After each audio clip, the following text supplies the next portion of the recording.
Bryan County in southeast Georgia, south central Chatham County in southeast Georgia, southeastern Liberty County in southeast Georgia, southeastern Long County in southeast Georgia, northern McIntosh County in southeast Georgia, until 2:30 p.m. Eastern Daylight Time.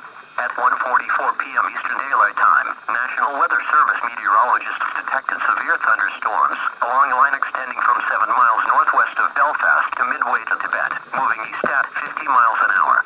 Prepare now for the following hazards: damaging winds in excess of 70 miles an hour, hail up to golf ball size. Some locations in the warning include Crossroads, Midway, Sunbury, Retreat, South Newport, Jones, Valonia, St. Catherine's Island, Shelman Bluff. Take shelter as thunderstorms